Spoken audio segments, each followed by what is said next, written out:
Hey, welcome to Guitar Knobs, the guitars, gear, noise, and nonsense podcast, hosted today by these knobs. Tony Dudzik, Pick Guardian. Jared Brandon One pickups. Hey everybody, it's me, Todd Novak. Welcome to the Guitar Knobs podcast.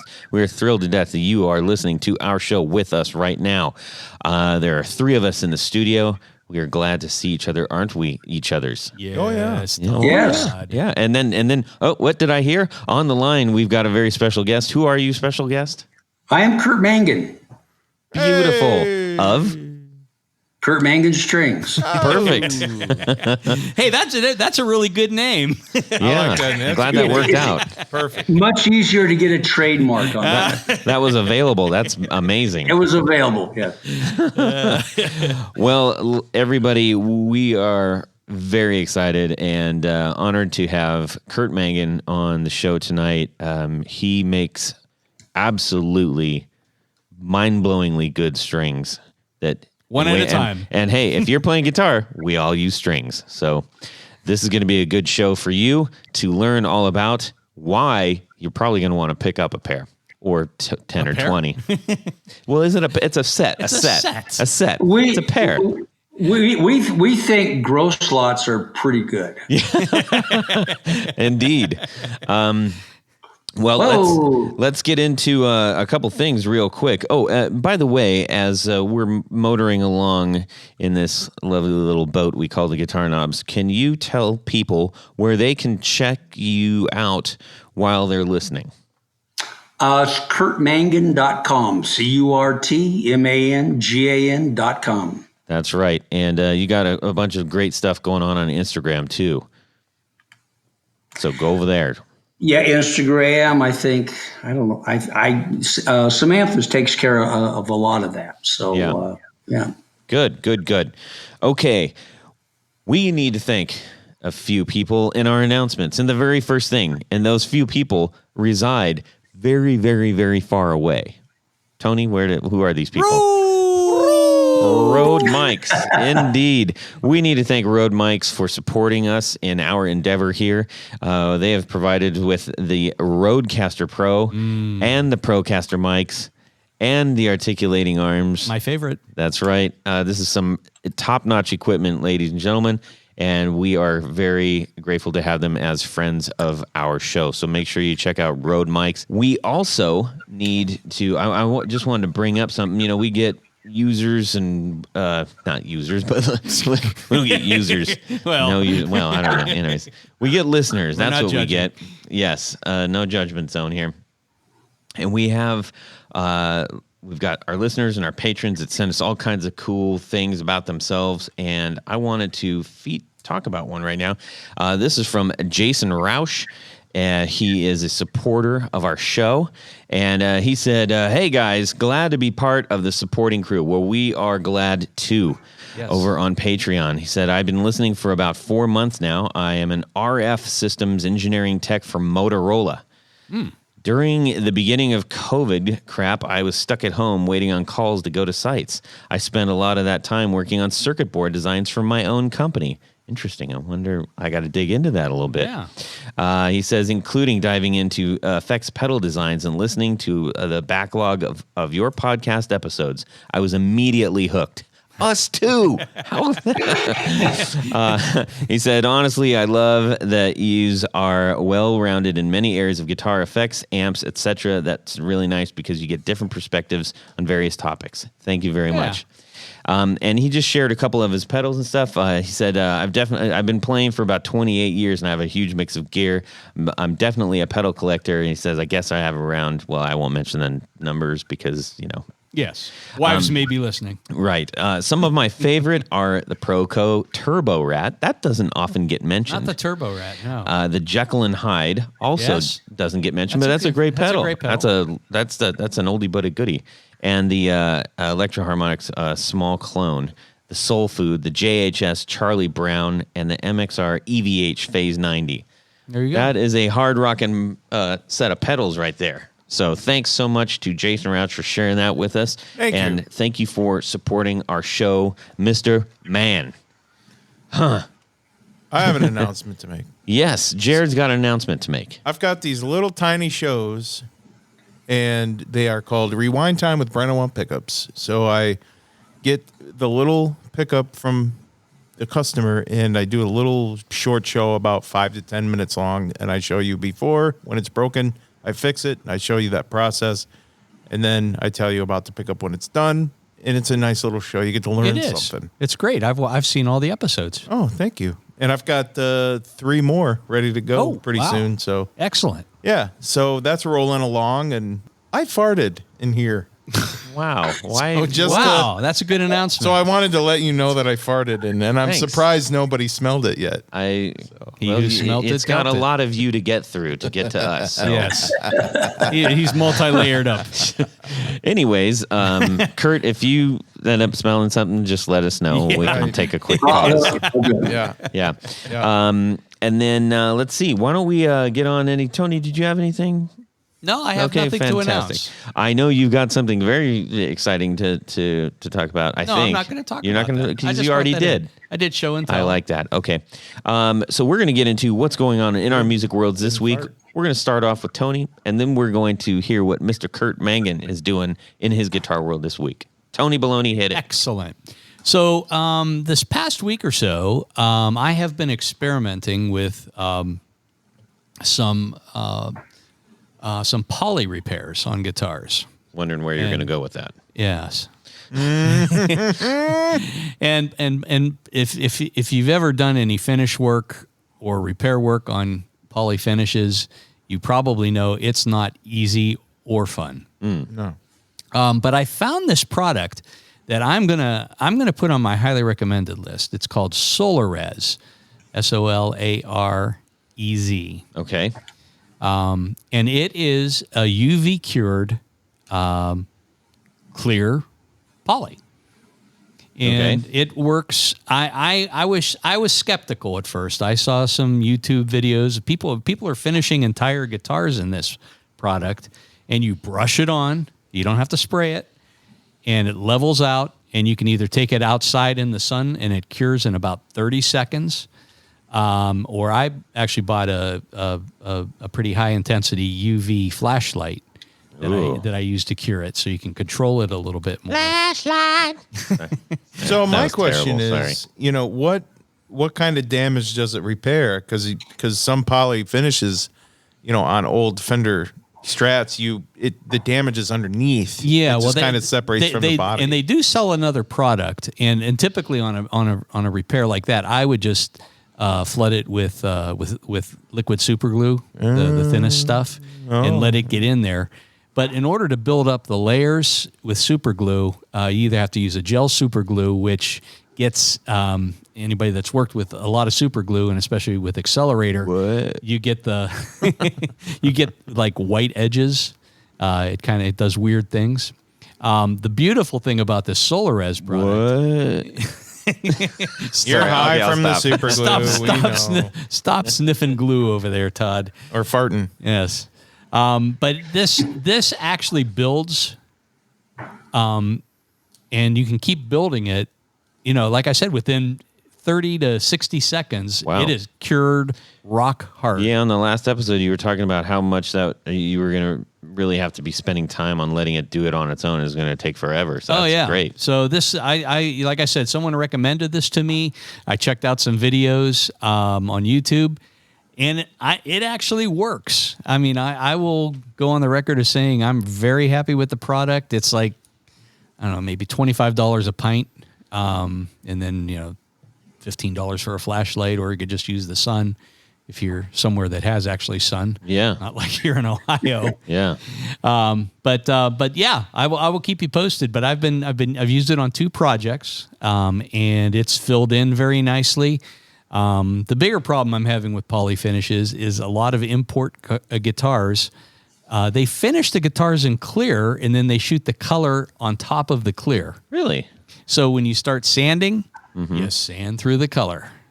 So that becomes a mighty big pain. Yeah, so I don't know someone why trying they to do it relic that way. one of those is going to have a nightmare on their hands. Yeah, I wouldn't relic a poly finish. No. Well, I'm sure people have tried. I know people have tried. So that's my tip for the week. That's cool. Curt Mangan, what's going on in your music world this week? Working on a new audio video studio Wow, cool. Oh, that's building lots of strings. Yes. Well, Well, there naturally. is that. Yeah, that whole thing. That's cool. So what are you doing with your, I mean, obviously it's an audio video studio, so you're going to be doing audio video. Is there some specific reason that you're building that now? It's, as you know, I mean, the videos, everybody's watching them, and it's a great marketing tool. But I think you really have to kind of set it up to where, we can do live shots from the factory, but I think on a lot of things where we want to actually have good audio and, and good video. And also I want to do it to where that when I get home in the evening, I can relax a little bit and then go out and just work on it. So I'm building it out. I've got a shop out at my house. So it hasn't been used since we moved out of it when I first came out to Cortez.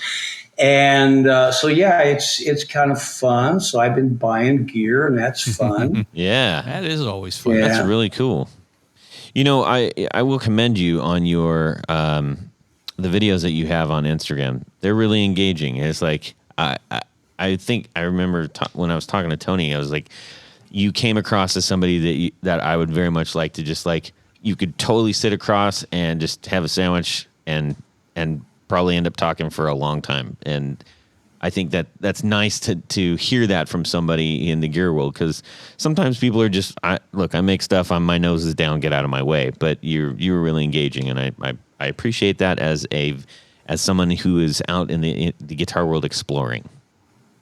Oh, you got to keep doing it. I mean, playing guitar is. I think Willie Nelson said when they asked someone asked him if he was going to retire. And he said, the only thing I do is play golf and play guitar, and I don't know which one that I want to give up. So, it's fun. I've been at this, playing guitar for, almost 60 years. Wow. That's a long time. And well, that's weird because you're only 52. Wow. How did that work? Playing in the womb. And it's still so much fun. That's cool. Yeah. To play. Yeah. Well, I hope that I still have I hope I'm still saying that when I'm, 52. Well, I'll tell you what, it's going to get there quicker than you want it to. I'll tell you that. Well, I was in the basement playing last night. I said, "Hey guys, I gotta work on getting this episode out. My girls are doing their homework and stuff." I'm like, "Look, I'm just gonna go down there. Everybody's doing their own thing. I'm gonna go do and." Then an hour later, after playing guitar, I came back and I'm like, "Damn it, I couldn't get anything done." You've entered the black hole. They were all getting ready for bed and everything. I'm like, "You guys can't leave me down there." It's just amazing how, like I say, as I'm doing this, so I, after being Pro Tools Elite, back in early 2000s, and then I did an album with some people over in Vienna, and everybody's Cubase over there, so I went Cubase.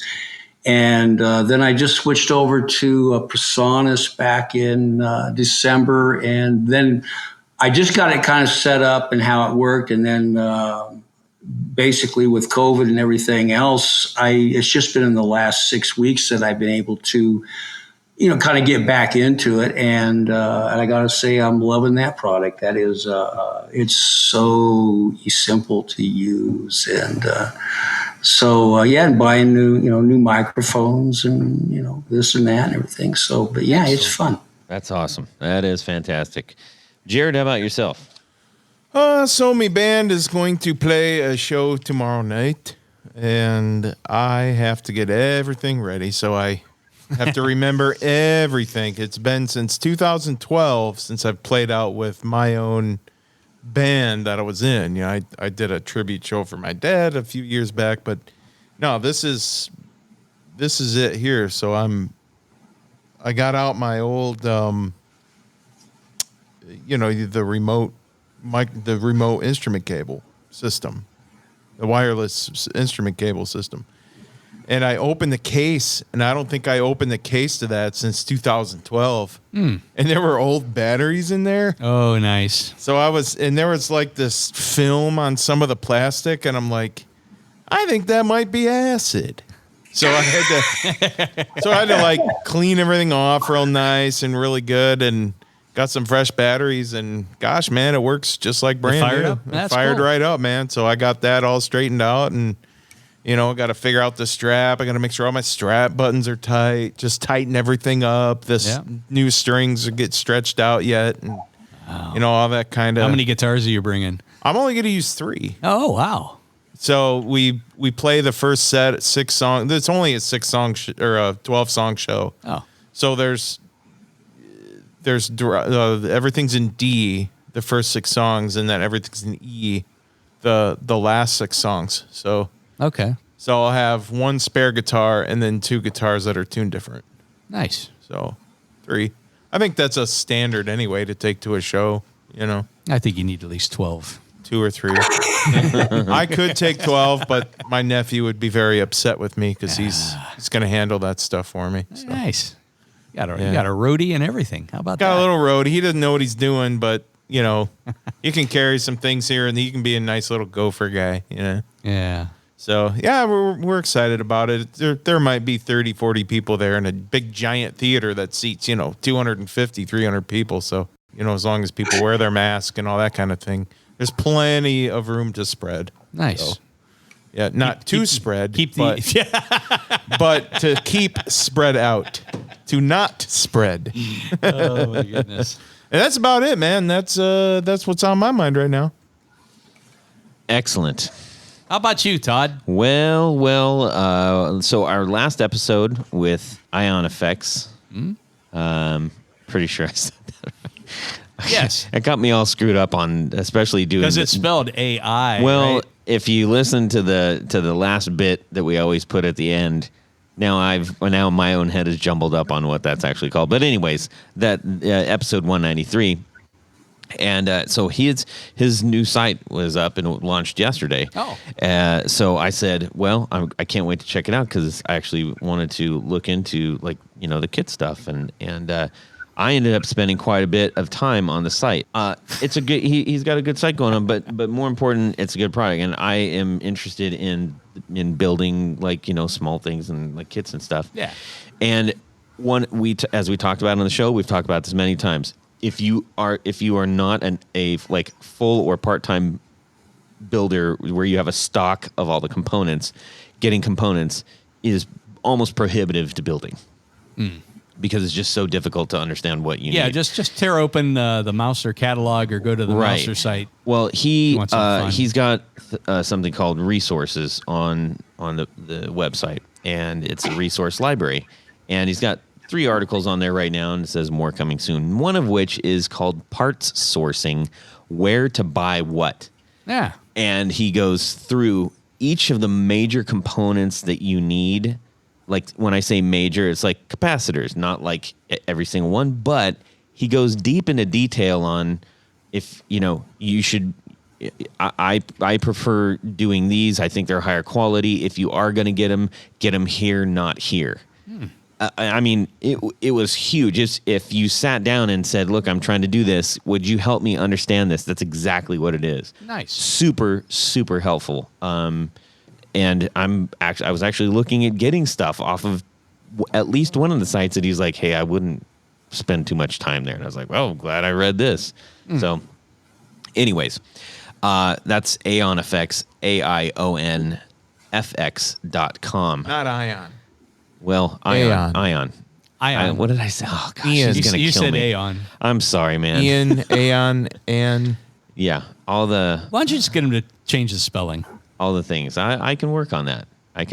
Anyways, he was a good chap, and that was a great episode. So make sure you guys give that a listen too. good time. And I guess right about now, 1, 2, 3, 4 on the floor.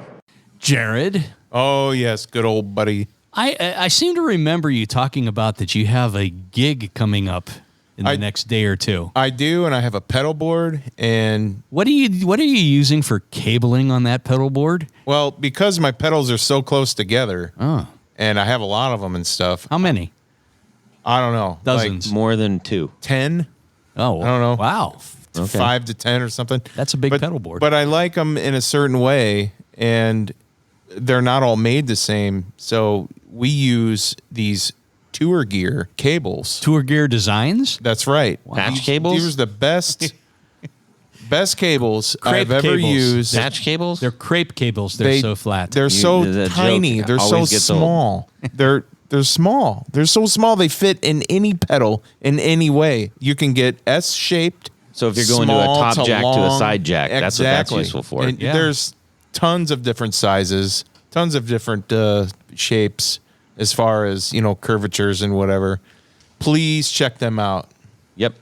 And they are incredibly affordable. They are very well made. If you go to tourgeardesigns.com/discounts/the guitar knobs, you're going to save 10% on your order. Cha-ching. Your entire order. Okay.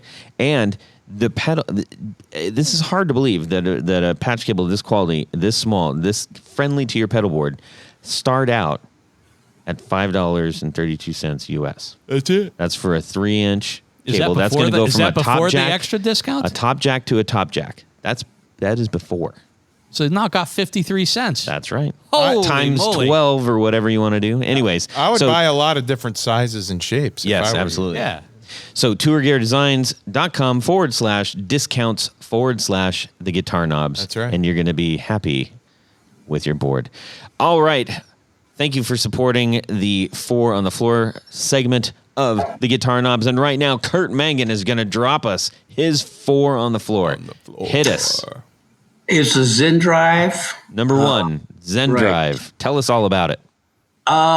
Alfonso Johnson gave it to me at a trade show way back when, and I don't use a lot of distortion or anything, but you just kind of want to zero in on just that little bit of dirt, and it does a nice job there. That Zen Drive, maybe one of the biggest copied pedals. That's a pretty historic pedal there, and I think a lot of people don't even know that. At least, a lot of people I didn't know that for a long When time. did they come out, Todd? This must have been around 2007, 8, something like that, when I met him. Mm-hmm. And in fact, at the time, I think Alan Hines was also using one of those, and Phil Brown, I think. A lot of the guys were using them back then, and so yeah, it was it's been a good pedal. And then I have a Nick Greer. I picked up one of his delays and his tremolo, which they are just absolutely. They work for me. They work. They really nail it. Okay, number 2 is a tremolo unit by Nick Greer. One of our friends. And Nick, I've known Nick since 2004.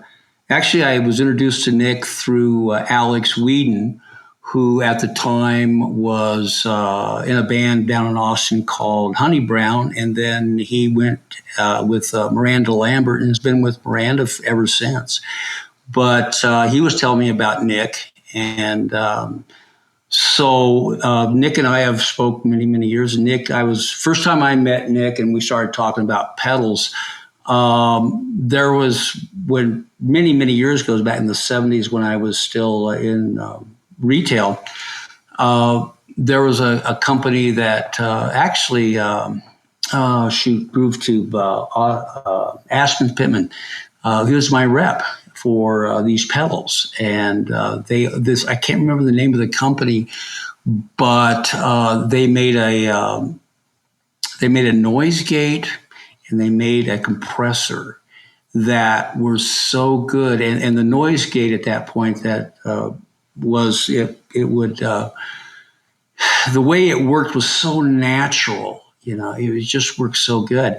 And anyway, I used to buy them and then sell them and buy them and sell them. And then I sold the last two, and I was getting ready to buy some more. And Aspen told me, said, well, they're out of business now. So I was talking with Nick about that years ago, and it blew me away how much Nick already knew about that company, and how much he knew about pedals. Period. I mean, the history of them, everything about them, what made them work, and so he makes a great pedal. And so the tremolo, I've got a red plate blues line amp that I'm using right now that I just love, that Henry built, and but it doesn't have any reverb or anything or tremolos like that. So I got his tremolo, and it's just so easy to dial it in, and it just sounds like you want a tremolo to sound. Perfect. And yes, and then Nick actually is the one who turned me on to your strings. Is it really? Yeah, I was out at his shop, told the story a couple times, and so that's when we were like, hey, we're going to get him on the show. Said that a few times, and then bang, now we're on the show. So thanks, roundabout way, to Nick for connecting us. He uses my pickups as well, man. I mean, we're all connected with Nick. Yeah. I have his T-shirt. Yeah. My buddy Zach that works for me. I don't have one. My buddy Zach wears his hat in his videos now too. So. He's a very popular chap. How about number 3? Well, I'm using his delay. And again, it's, for doing, just like a little slap back thing, something like that. And that's pretty much what I do the most of it. But again, there doesn't seem to be any coloration of the tone or any difference, of what you have going. And all the pedals are just dead quiet. I mean, there's just no noise. It's just fabulous.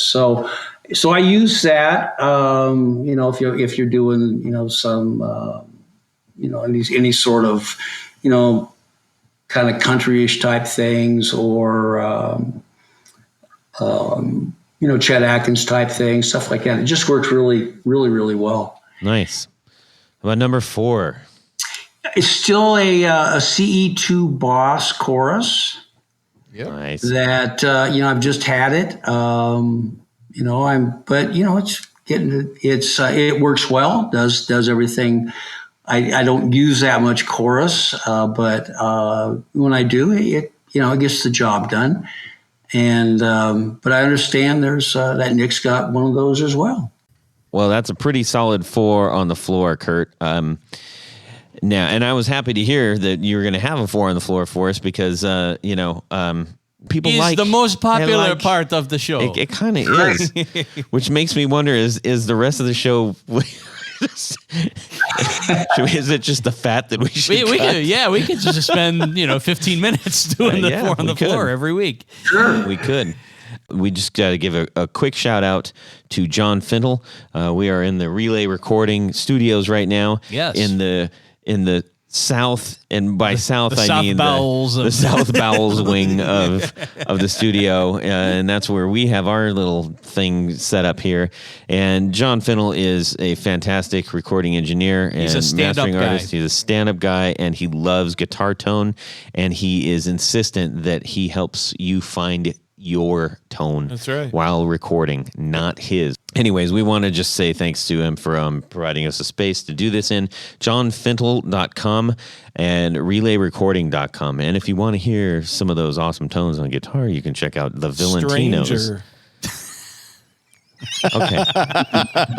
Well, when you record, then you can do that. Okay. Yes. No plugs until it's recorded. Yes, no plugs until it's recorded. But in the meantime, go check out the Valentinos at Spotify. Yes. So, Tony. Yes.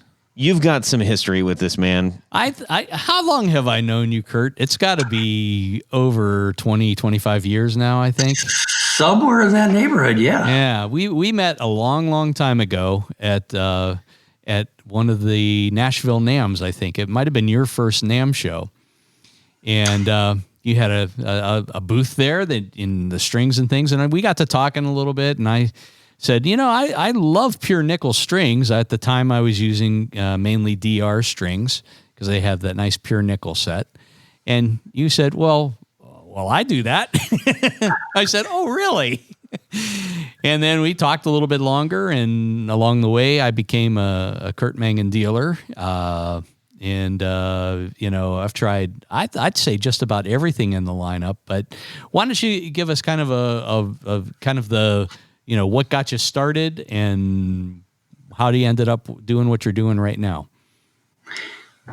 Well, it's, there wasn't really any design career path.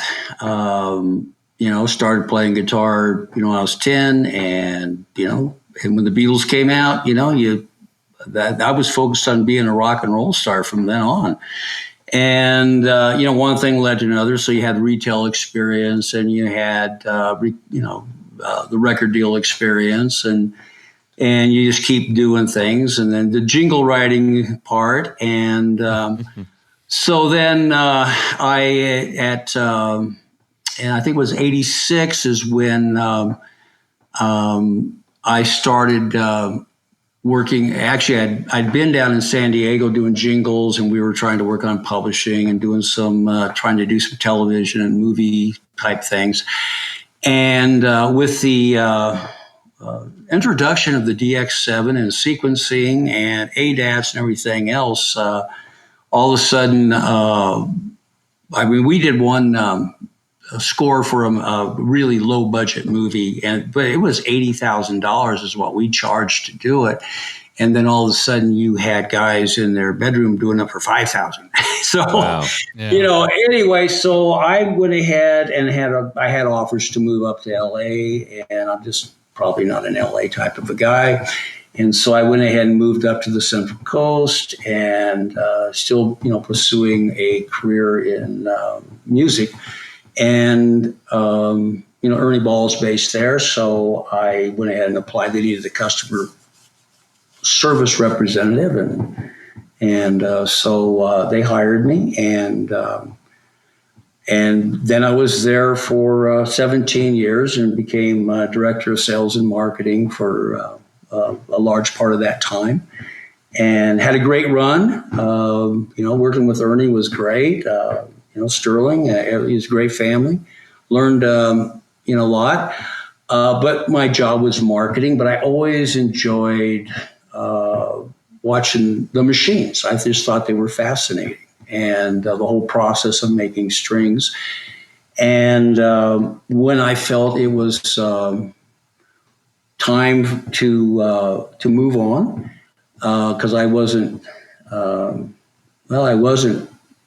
quite ready to retire. And you were only 52. I was, no, at that time he was 30. Actually, that is true. I was 52 when I decided to do this. I was 52 years old. Yeah. You were gonna hit a number. You're gonna hit it right one of those times, yeah. Todd. And I just thought, well, I think there might be room for a small little kind of company. And so we went ahead, and so I kind of bit the bullet, and knowing really nothing about making the nuts and bolts of it. I mean, I knew how it was done. I knew how the machines, what you needed to do. But as far as really the nuts and bolts of really making strings, I was very, very ignorant. And so I had to start asking around and doing a lot of research. And I ran into some people that were very helpful. And so when we decided to do it and start manufacturing,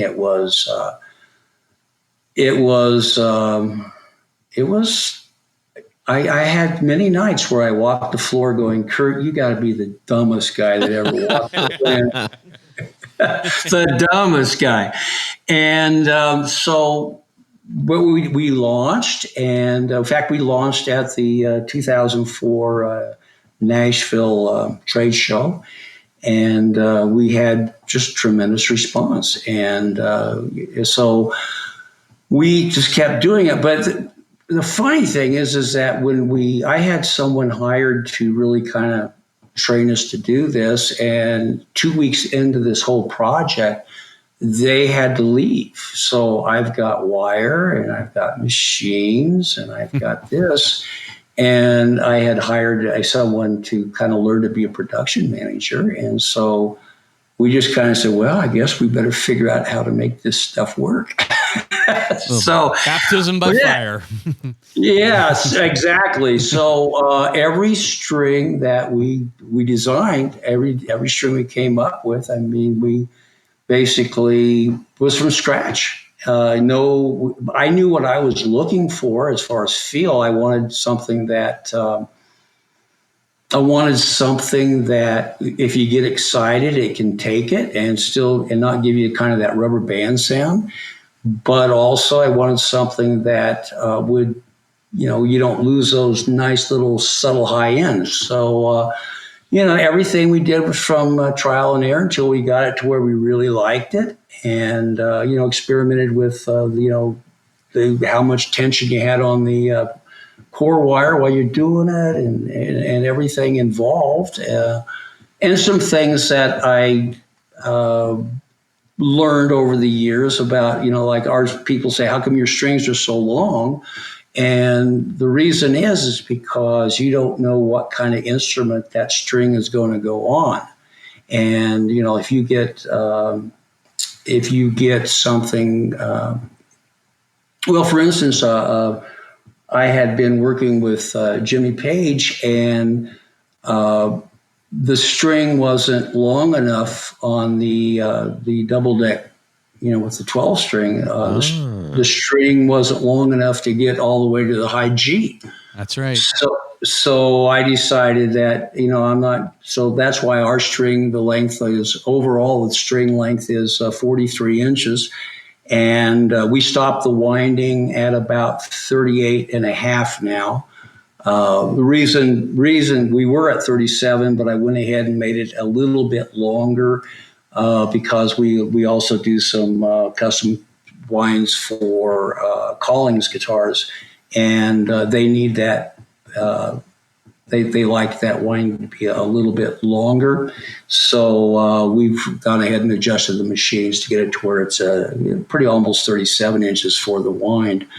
But the nice thing is, as long as that core wire makes it to the tuning post, that string will work. It works great. So you don't have to have winding all the way up to the post. You just, because all of your tensions, it's just like a plain string, Yeah. Plain string, same thing. So, but you do want that winding to get past the nut. That's for sure. Mm-hmm. So yeah, that's kind of how we started, and now we're making over 700 different strings. And every time I add something new, my wife yells at me, says, "Why are we doing that?" And I says, "Because I can't say no."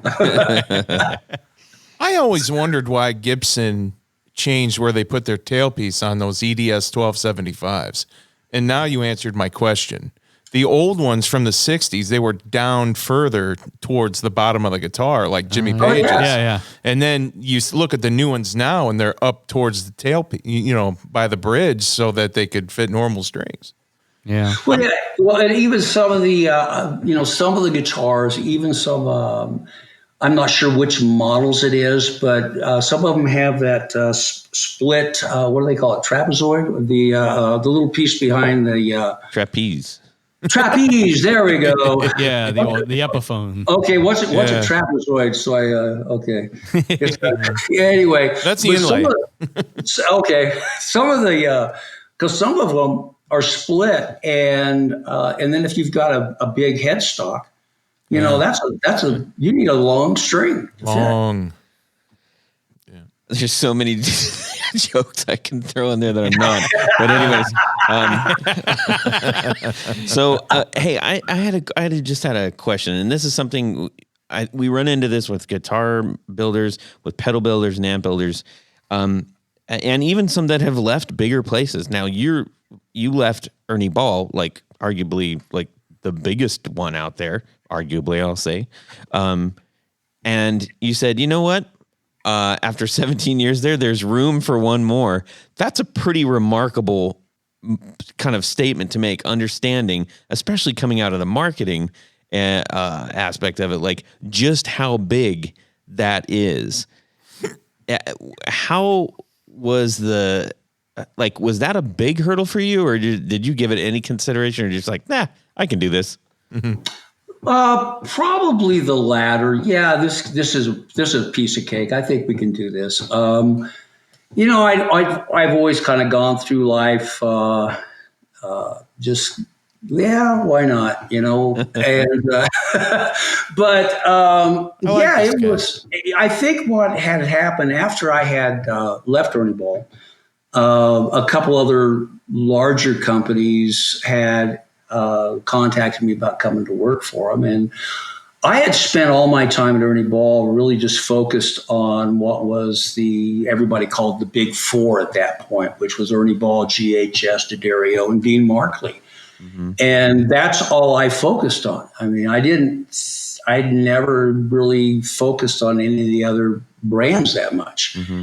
And anyway, so one of the companies that had asked me to come to work for them had a string part. They wanted me to see if I could help resurrect it. And so I was looking at the numbers that they were doing, and I'm sitting there going, wow, they're doing that much. I'm kind of surprised. And so we got to talking, and I said, well, instead of going to work for you, why don't I just buy the company? Wow. And so I've done that a few times. I get it. Yeah. So, so we came up with, so then I started thinking, well, and so then and thank God it didn't work out, because, it was good that it didn't work out. But then I got to thinking, well, and at the time I was also selling sponsorships, event sponsorships and things like that, because that's what I was doing at the end with Ernie Ball too, is that, with the Warped Tour and with the Ernie Ball the stage, I had gone out and gotten people to give us money and stuff in kind to make those things happen. And then I found myself, while I was doing it, I was selling a sponsorship for the Warped Tour, and I said, well, I think I kind of like to go into this. And but that market really dried up quickly, and I'm sitting there going, well, I'm going to have to do something now. So that's why I said, this looks like it might work out. So that's when I decided to go to do it. And has not been a walk through the park. The first thing we, as soon as we get started and a lot of things going on, then we, get hit with the collapse of the financial world. And so we have to survive that. And then around 2010, 2011, that's when the music industry in general took about a 20% hit worldwide or more, depending, and the guitar market really, kind of crashed. And so we had to survive that. And, but we just kept, persevering and kept doing it. And, we kept at it. And, now after 16 years, it's, I sure look forward to getting to work. I like experimenting with new things. And, the world has changed so much now. Instead of the big four, it's really the big 2.5. And I don't know that we're never going to be a big company. I just don't see that there's number one room for it. And I don't think people want that anymore. I really don't. I think we're far too interested in the speciality of the whole thing. And I think that's true too. And but I think also you have to realize that it took. My God, it's taken. Ernie Ball's been doing this for almost 70 years now. D'Addario and some of the, like say, bigger players are virtually gone now. And like I say, the world has just changed. So like I say, we've found our little niche. We just make our little, we just make our strings as good as we can possibly make them. We spend an awful lot of time making sure that they're what they're supposed to be and that they're doing. And also then when I get to, we call it play testing, which is always fun because it usually takes, when you put on a 46 nickel to make sure it's intonating right, it feels good. Sometimes you got to play that thing for 15, 20 minutes just to make sure that it's right. And so I get a lot of playing time that way. That actually answers a question that we've had several times. Like when you do string something up, at what point do you actually start hearing the true sound of the string? I don't. With ours, and I can't tell you why, but I know that as a player, I just have to just tug them a couple, 3 times really, really good and get them. And I think with the rap, with what we're doing, it really, they settle in really fast, and they just kind of stay there. Okay, cool. But I can't tell you why. I wish I knew. Well, Curt, you were talking about experimenting and how excited you are to get to work every day, which I think there's the prospect of having that in your life is something that I think we all wish we had. If we don't, and if we do, we're lucky we have it. But as far as that experimenting goes, another big question that we talk about that we get and that we've talked about. And often, I know that I've wondered this many times, but why are there, and I know this is probably a big question, but, we can do the best we can to answer it. Why are there so many types of strings? When you look at a string, it's like there's a little cuff, there's a core, and there's a wrap. So why are there hundreds and hundreds of different kinds of strings? Can you enlighten us? Well, first of all, there's lots of different guitars. That's one reason. There's lots of different players. People talk about, balance, tension, and all that. And I'm just sitting there going, I guess if balance tension works for you, yeah, use it. What is balance tension? That's... pure nickel versus nickel-plated steel versus round core, which is hex core. And those are we're all going to actually touch on those things and expand on those a little bit. Yeah, it's just that, and especially when you get into, every player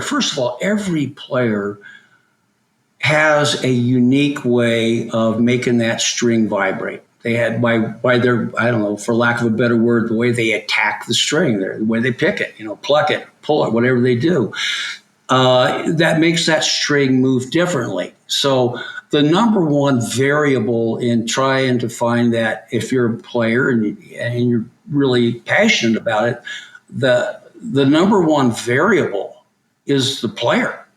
And then, by the time you go ahead and as a player, you might play, am I going to do something that's more in the Fender vein? Am I going to do something that's more in the Gibson vein? Am I going to be a player that, do I need a Floyd Rose? Do I need a locking? Do I need everything locking? So there's the biggest variables of player. Then when you start getting in the electric world, then you start getting into, what gauges feel good, how much, some guys, they 9 to 42 or a variation of that. Some guy, 1046 is still like that is the absolute go-to gauging still. But there's players are starting, they start to experiment. And there are subtle differences between the alloys.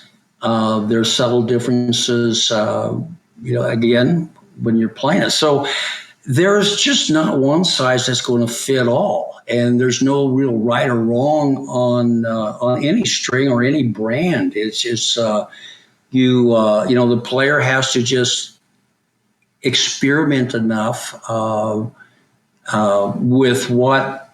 And, until they finally find that sweet spot, which makes it even more with an electric guitar, makes it even harder because, first of all, you got to get there's the player, then there's the guitar, and then there's the pickups, and then there's the chord, and then there's the effects, and then there's the amplifier, and you're looking for that, that sweet spot, and you finally get it, and somebody moves the couch, and it's gone. And I mean, that's the challenge of it all. And then, it's just finding what works for you.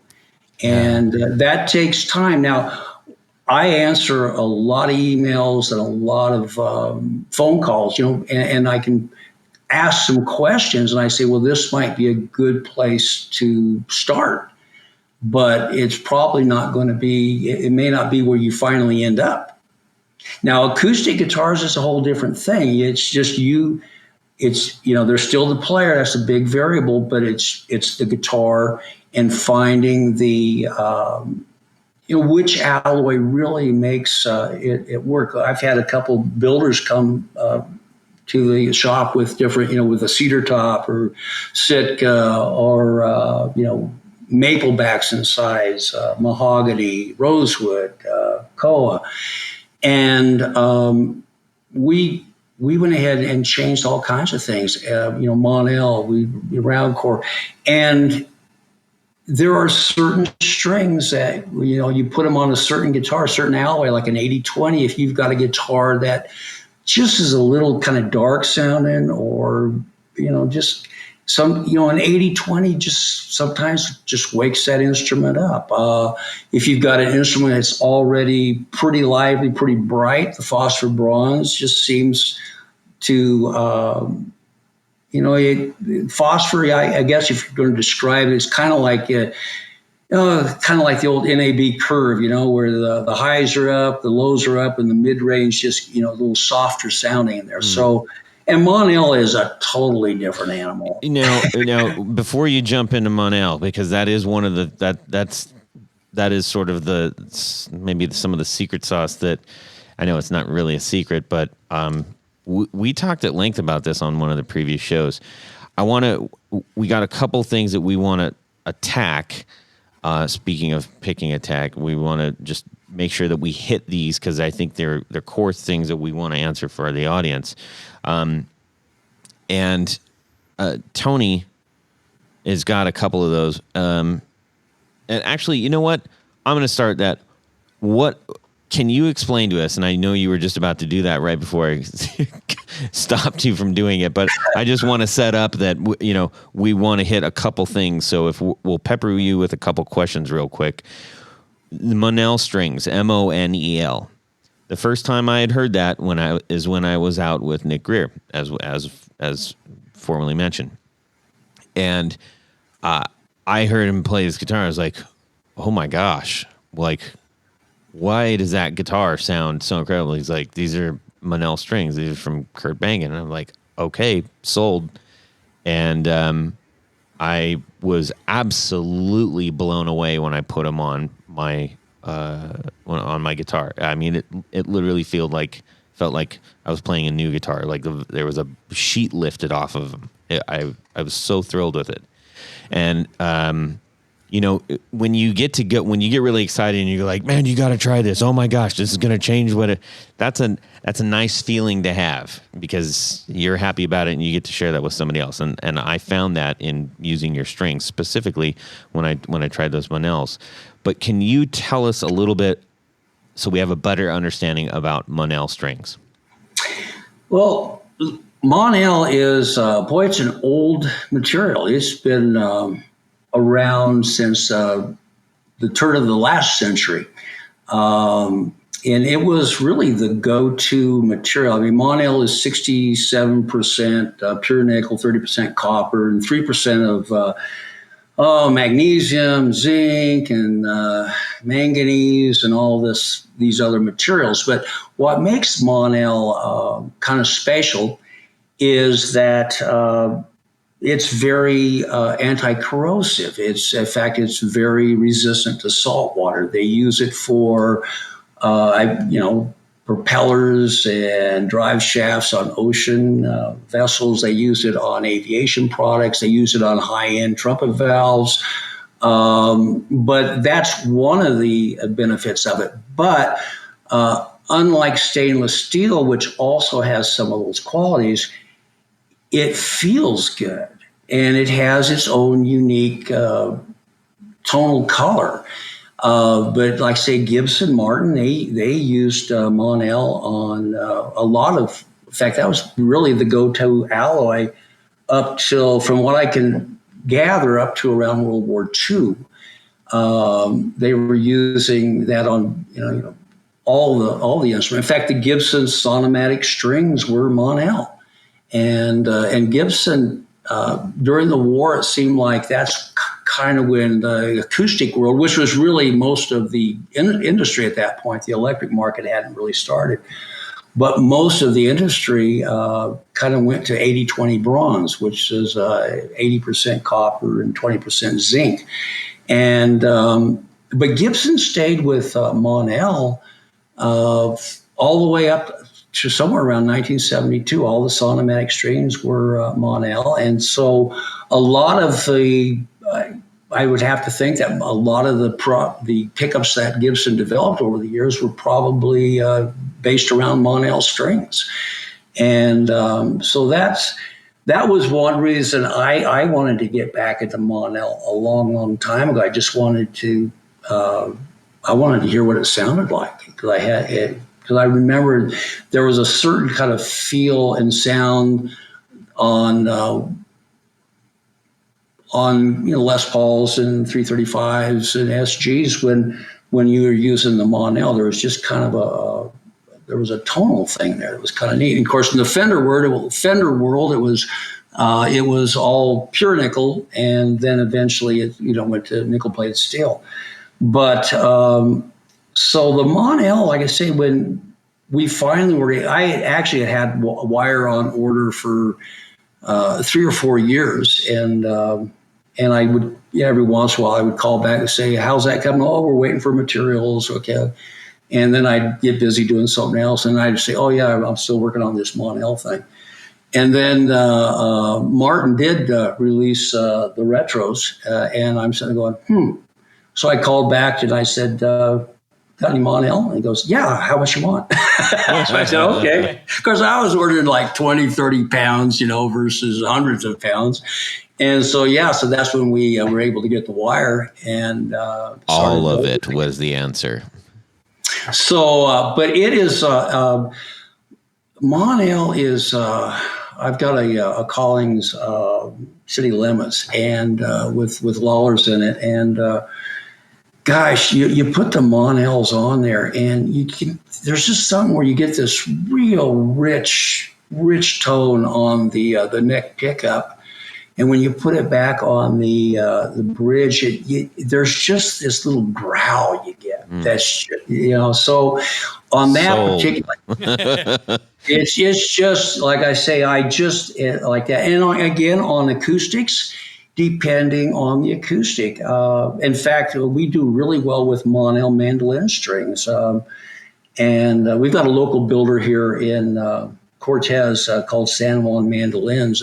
Bobby Wittringham builds. He builds, I don't know, 7, 8 a year, and you could buy a car for what they cost. But they are. He's a fabulous, just a meticulous builder, and he came in with Alex Johnstone, who's a mandolin player, plays with Rapid Grass, and. They came in, we took one of the mandolins and we put, 80-20 on it, phosphor and the Monel. And on that particular build, the Monels just, we all just went, yeah, they all sound good, but the Monel on that particular one is just, it's something special to hear. If you hear it right, it's like I stopped in my tracks when I heard that the first time. Tony, can you? Well, before we depart from Monel, what's your? Do you prefer the hex core or the round cores, and why? Boy, I tell you, it's the differences. The differences are, for the most part, it's subtle. I think what I was surprised is that when we first started building round core, I was surprised that there was virtually no difference in the actual tension. The first set of 1046 pure nickel that I had built, I put it on a floating, it was basically a Stratocaster with a floating tremolo. And I expected I was going to have, for some reason, I thought because of the thickness of the core wire being totally round that there might be a little more mass and maybe a little more tension. But there's absolutely, my experience, I didn't have to do anything to that guitar, period. With the round core, you do have to stretch them out a little bit more. You've got to be careful to make sure that you get them installed and stretched out and really clamp down before you cut off the end. Because if you cut it off before, that string will probably unravel a little bit and you're going to lose intonation and also they sound kind of thuddy real quick. So that's one of the challenges with round core is that. So getting them to tension before you cut them. Oh yeah. I mean, you want to see the way in fact, I'm working on a new video right now that's really going to show everything about how a round core string, more than you ever wanted to know about a round core string. So I don't know how long it's going to be, but I'm going to go through it and say, okay, so what you have to do is that I've got a machine that as we're putting the ball end on the wire, what it does, the term that's used is called sledging. What it does, it sledges the round core towards the end of where the wrap goes, and when it creates a sharp edge, so that when the wrap wire gets there, it has about a half an inch of something sharp to hang on to. So that it doesn't come unraveled until you get ready to use it, and you don't want it to come unraveled even when you do. So where you really notice it is like if you're doing phosphor bronze or especially phosphor bronze, because phosphor stretches, the material kind of stretches, and when you make that string, when you're on the side. The inside of that, I'm trying to describe the material, the winding that is past where the sledge is. If you take that winding, it's like a spring. You can actually pull it. But on the other side of it, it's tight, really tight. So that's why when you're putting it on now it's pretty easy if you're putting it on a guitar that has an eye in the post, because you just put it on, you clamp it down, everything gets tight. So the wrap wire and the core wire all get clamped down and they're under pressure, so they don't move. So then you just cut off, once it's set, you cut off the excess and you're good to go.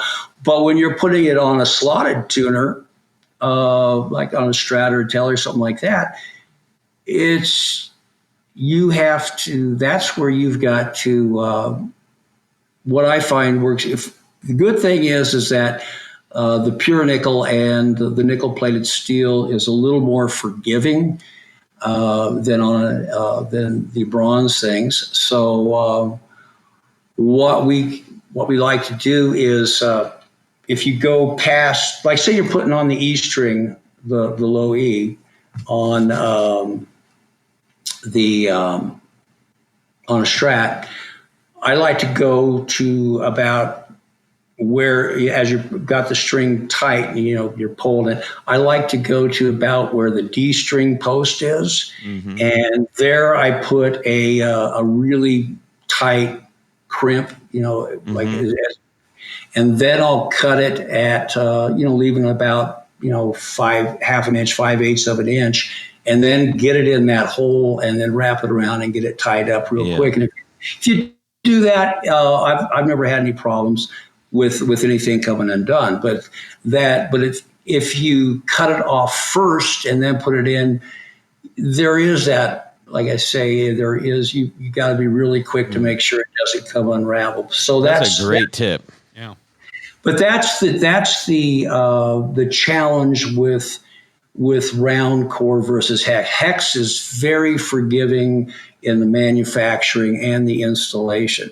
And another thing about round core that I learned is that I've got a guitar at home that I try to play about half an hour every morning, acoustic, and on the first phosphor bronze round core we did, I put it on that guitar, and after about 8 months, because I don't change my strings on that guitar as much as I should, but after about 8 months, I do a couple tunings where I bend on the third fret on the G string, I bend that, and I tend to wear through the wrap wire.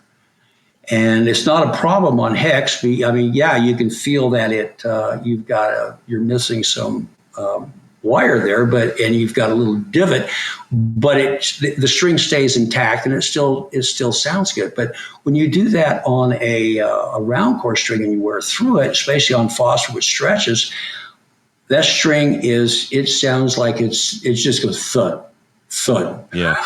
And so that, again, that's, one of the things about round core that, people need to be aware of is, you've got to be, but then you start talking about the tonal differences between round and hex. And there are some subtle little, it's similar, but it seems like the round chords, it just vibrates a little. It's more open sounding, maybe. I don't know if that's the exact word, but it's just a little. And I've read some things where they say that, well, the hex chord can't vibrate the same way that a round chord can, and that maybe that's true because, but there is a little difference in kind of for lack of a better word, the chime of it, and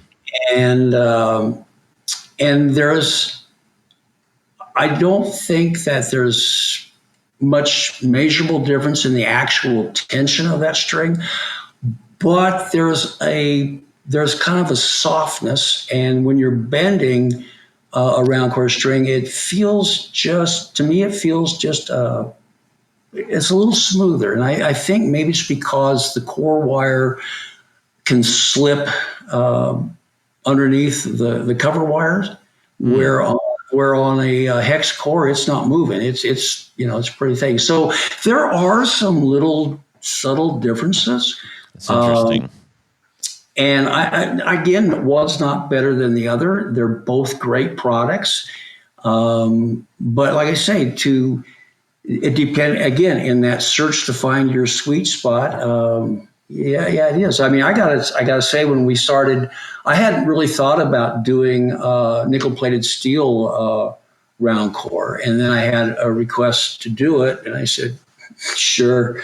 And but I gotta say, that is a lively string, and then I got to think of that. Also, there was when the industry was switching over to hex core, and when the industry switched from pure nickel to nickel-plated steel, they still just called it nickel wound. They didn't say, "Hey, we're switching over here." They just continued to call it nickel wound. There was a period probably starting around 68, 69 in that era, up through maybe 75, 76, somewhere in that area, where probably most of the nickel-plated steel strings being played were nickel-plated on round core. And so it's a pretty lively, it's pretty lively. I mean, it's if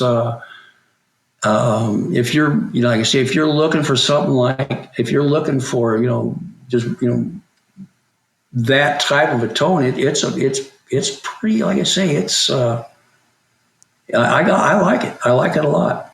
Curt, this has been super informational. I mean, we can talk for ages about this. And I will mention that there's a really great page on your site right now that says, what guitar strings should I use? And that is a fantastic place to start, especially after you've heard this episode. What I wanted to ask, though, is there anything new or exciting that we should be aware of from Curt Mangan Strings? We introduced the world's first customization string set ability. In other words, you can go to our site and go to custom strings. And what it allows the user to do is that you can go ahead and design your own personalized set where you select the exact gauges that you want. And so and also we have it in all the round core, all the different alloys. So there's different ones you do, but you go ahead and create the gauges that you want to do. And then you also can put your name on the label. So, you can have your own personalized, signature set. And then you can also upload your own artwork. That is awesome. And it's actually the number one selling thing we have on our website right now. And it's so cool. It's really fun. And so the user creates the label, we download it, print it, and create. You order 4 sets at a time, and and we turn it around, just instantly. And so if somebody places it by, if they place it by 11 o'clock in the morning, it's usually out the door by 1 o'clock that afternoon. Wow. That is so cool. And especially, hey, with Christmas coming up, everybody, that is really, really awesome. But and that's a ridiculously low order number, 4 sets. Come on. Yeah. And Curt, I come from a marketing background as well. That's what I do for a living. So like, as soon as you said that, I was like, whoa, jackpot. That's awesome.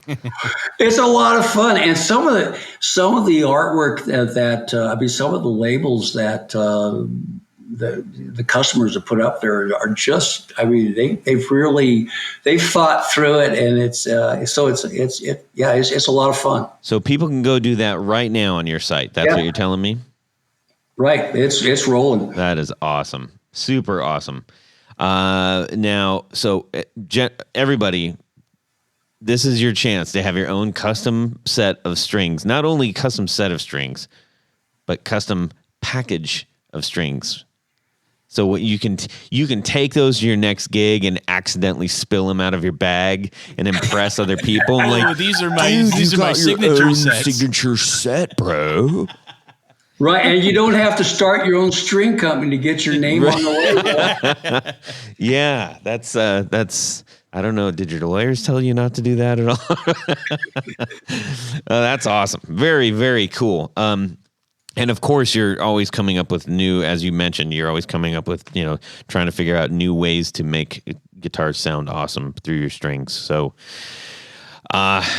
ladies and gentlemen, you need to check out Curt Mangan Strings at curtmangan.com. Get yourself a set of customized strings or any of the other ones that are on there. We got them. We spread them around to each of us. Tony, we all started putting them on our guitars, started sharing them out with a couple others. So if you like them, spread the word. So my friend and my employee, Zach, and his friend, Buford, they do it's a real story, by the way. Well, yeah. They do a string debate.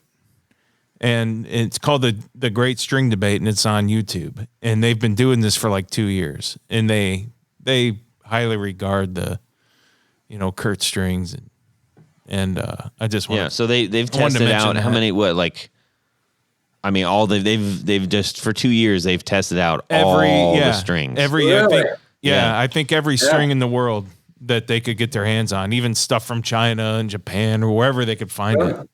So, I mean, they're just they just have fun with it. You know, Zach's in his pajamas sometimes and they have a sip of whiskey and they talk about strings all night, you know, but Yeah.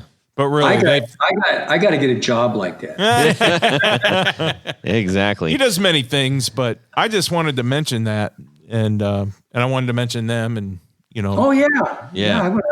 I have to go watch that. Yeah. the great string debate. Well, Curt, thank you so much for embarking on this so many years ago and making some really incredible strings. Because I know I believe I sound better. I feel like I sound better, and that's excellent. Well, we sure appreciate your support. Ladies and gentlemen, it's time for the awesome little jiggity thing called. Whenever Jared starts to freeform, It's dangerous. it's like dangerous and ugly. yeah. Why don't you take it from the top? Yeah, let's try this again. Okay. Stick to to the script that you made up. Ladies and gentlemen, it's now time for a little thing called Would You Rather? Ooh. Wow, Went up my a little goodness. higher That was tonight. a little different. He must Yeah. he must That's be the, practicing for the big He's show. trying to impress you, Curt. Yeah, yeah, right. That's good. That's the luxury version of the jingle. So, Yes. So All right. let me give you a little scenario. You're walking down the street. You go to a garage sale and you buy this really cool old school brass lamp. And then it's kind of like, what you got to do is you got to, clean it off. So the guy didn't have a rag, so he just starts to rub it with his hand. And it's then not a spittoon, right? Right, it's not a spittoon. Okay. The tobacco does not come out. Instead, a genie comes out. A genie? And he says, you've got one choice between two things here. Uh-huh. You can A, have dreamy licks, as in play really well on your guitar, Or maybe is it maybe like you just get blessed with a whole bunch of awesome songs at one time. Exactly. Or would you rather have a new guitar? Your dream guitar. That's right. So I recall dream him guitar. saying that as I was looking for a Tiffany lamp nearby. And I wanted to, before we got into that, I wanted to thank our executive producer, John Jackson, for that. He loves this part of the show, by the way. Thank you very much, John, for setting that in. You bet. Okay, so the would you rather is Mr. Genie's going to grant us a wish. We can get us zapped with some amazing licks and some cool songs, or we can have instantly our dream guitar. Yep. That's a pretty good challenge because the whole point is we like playing, so we want to play cool stuff, right?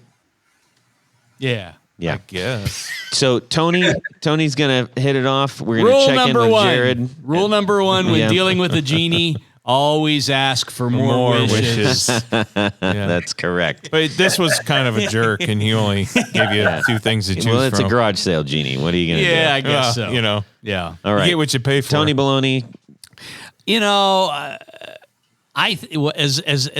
As nice as having a dream guitar would be, and I have a few of those actually already. Yeah, well. I think I would rather have the dream licks and or songs or whatever, because if it's really that good, one, it can make you a boat ton of money To go buy that dream to guitar. go buy that dream guitar, Right. and it lasts forever. That's true. Sometimes, many times. So I think I'm going to go with the option. Was it option two Option two. Option two. No, that was option one. Option one. That was option one. Whichever Yeah. option was the one with the dream licks / songs. Yes, That's right. That's a good choice, Tony. Jared, how about yourself? I'm going to side with good old Tony Baloney this time, man. Interesting. Oh, I'm usually on an island by myself. Yeah. I have my dream guitar of all time. It is a 1962 SG. Well, it's a Les Paul, but it was Les Paul. They SG later body, called it an but SG. Yeah.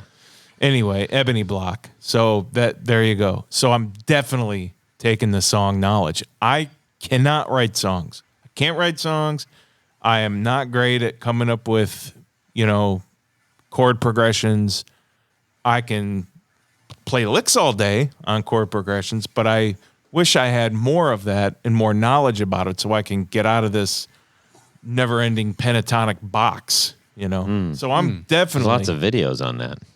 Well, I don't have the, patience to watch the old 80s videos. So I'm definitely going with the instant knowledge. Hey, maybe we could write together. Yeah. Love me do. Curt, how about yourself? Which one are you doing? Knowledge, licks, more songs. Yep. Yeah. I think this one's going to be unanimous. I mean, because... Except for Todd. Well, here's the problem. I don't know what my dream guitar is. I honestly, I don't. If I was... I've been sitting there trying to think, like, is it my dream guitar? Because I come up with lots of new stuff, like, all the time, and that I like. It, of course, it can always be better. But... You have some pretty nice guitars. I don't, though. I really don't. But they're all you, though. That's the thing. Well, I've got some okay guitars. I would love to expand on my guitar collection. I think you need a black Falcon. I don't know. I mean, I wouldn't say no if someone handed it to me. Ladies and gentlemen, he actually has some nice guitars. Todd's MO is a black guitar with a gold sparkler, flake. And they're all like that. Pick guard. Yes, gold heavy. And that gets you, that's a black Falcon, my friend. That's it. Anyways, well, I don't want that right now. Okay. I'm going to go for the dreamy licks. Your wish is granted. Boof. Yes, because now I can actually be a better, it'll just be better. A better communicator. The songs in your band are actually pretty good. So thanks, man. I appreciate that. They're no stranger songs, but what are you going to do? So that's unanimous. We don't have too many unanimi. No, that is the plural of unanimous. Unanima? I don't want one of those. But anyways, yes, that was a great Would You Rather. It was. Thanks so much for sending that in. John. He's an executive producer. That's right. All right. We are going to thank a few people right now. First of all, we need to thank Curt Mangan for swinging in, hanging out with us. It has been an honor to talk to you and a pleasure to talk to you. And we're grateful that you're out there doing your thing, man. Thank you. Thank you for having me. Where can people go get that stuff? CurtMangan.com. And also there's retailers across the country. And if you're listening in Europe and UK, there's places over there as well. But like I say, if the whole catalog's at CurtMangan.com, and Awesome.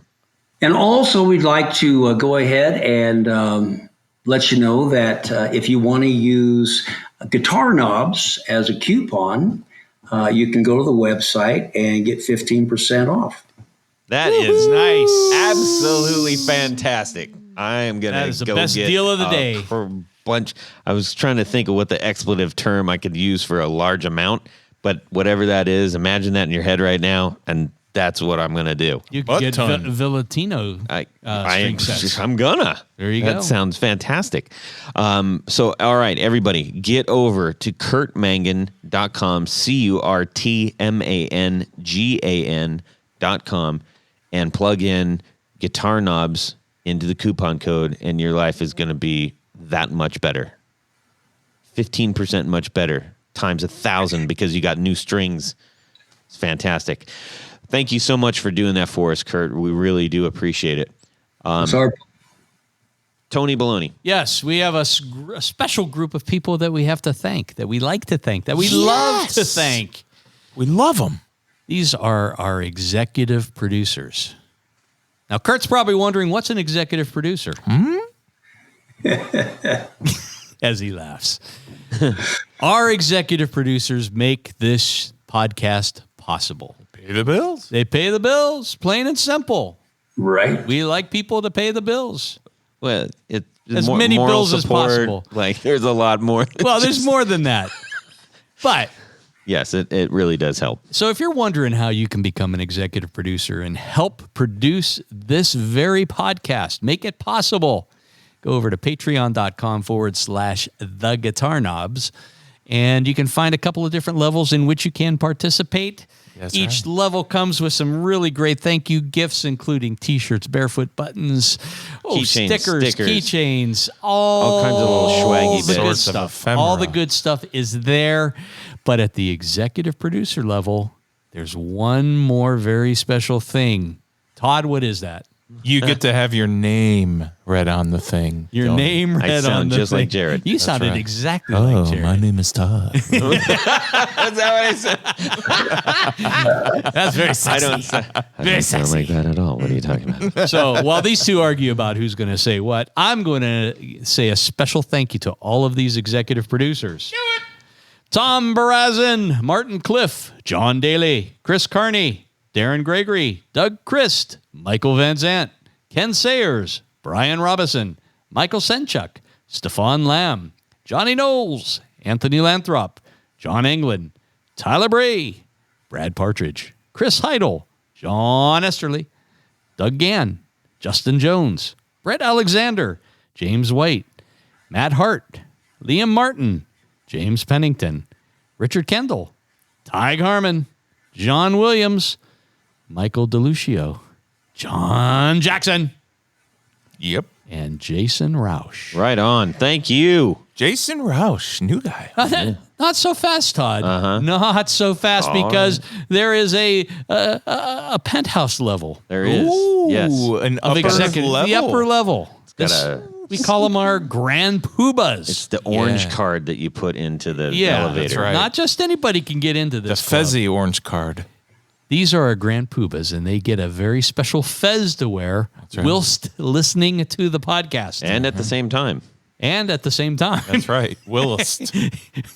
Yes, they have to do it. Yes. Yeah. And there's some other really great thank you things that you get for You being get a Guitar Knobs Oh. pedal board flashlight pedal board flashlight. Oh. and so all you can kinds of other see. stuff. And we do giveaways like crazy, people. Yeah. And some- Crazy, yes. crazy mad giveaways. Look out for a special one coming up. So let's thank our bestest friends, our bestest buddies, our grand poobahs. Jonathan Jerusik, Corey Nigro, David Kaminga, Cody Lane, Cody Foster, Sean S. Yes. Tommy Manasco, Mark Garton, Adam Johnson, Steve Keys, Zach Melton, and Tim Nowak. Yep, yep. Thank you, each and every one of you. Thank you. And, on that note, ladies and gentlemen, we are going to be approaching our 200th episode really quick here, which it's crazy to think about. 200 is just three numbers, but when you start going like, wow, that's actually a lot of things. It's a big landmark for us. Well, when you think about it, there's 52 weeks in a year. Well, it's not quite that simple, but anyways, but we're going to be giving away several things when we hit that. So just so you know, those are going to our patrons. Okay. One of a kind things. Yes, and we might get on the outskirts on a couple of non-patron things, but for sure the patrons are going to get some awesome stuff. So now is a chance to get on that. Let's see, Tony Baloney. Yes. Where can people find you? Just head over to pickguardian.com. You can check out some of the stuff I have available for ordering online, see some of the projects and things that I do. But, by and large, what I do is custom work. So shoot me an email. Let me know what you need, what you're thinking about. If you have a photo, whatever. If you want your guitar to look like the cool kid on the block, you need to talk to Todd. I can't imagine. I cannot imagine going anywhere else. Absolutely. So go over to pickguardian.com if you want to check out some stuff on Instagram. You can go to pickguardian and the number 1 and see we've talked about some of these special projects. Yes. I post pictures there. I'm giving Tony the number 1 right now. Yes, number 1. Jared, how about yourself? Well, if you need pickups, old pickups that are new pickups, I screwed that up. That's okay. If you need, How about if you wanted new pickups that look old? This is your own pitch, man. no, I can't do it. So if you need about ruptured new myself. pickups that look like old pickups to put in your old guitar or new guitar that looks old as well, Oh, that hurt. go to brandnewpickups.com. I also do normal looking sets, whatever. I do a lot of good rewinds. Go see my new show, Rewind Time with Brandon Pickups. And if you want to hear what these things really sound like, listen to the Valentino album. That's true. All over that thing. Hey, you can send me an email, Todd at theguitarknobs.com. You can also DM me on Instagram at guitarknobs and share what you're into with your guitar world. And we'd love to hear from you. Send us a would you rather. The guitar world. Yes. Yeah, I mean, if you want to share that stuff, I'll listen, but whatever. And we need to, again, one more time on our way out the door, before we turn off the lights, say a colossal thank you to Curt Mangan, Absolutely. legendary Thank you, Curt. string builder, for being on our show. Thank you. You are welcome. Our door is open to you anytime, my friend. All right, everybody. Have a fantastic guitar week and subscribe!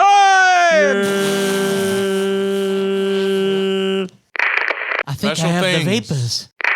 He had it coming. He had it coming. And Jared's going to stop playing with the tape on his microphone. And we're going to do this. Ben, grab a piece of beef jerky and a slushie, get back in the car, and head down to Manganville. Jared is just waiting to say dirty words right now. Did you get the script in the mail? No. Oh, no. Farting, playing with tape.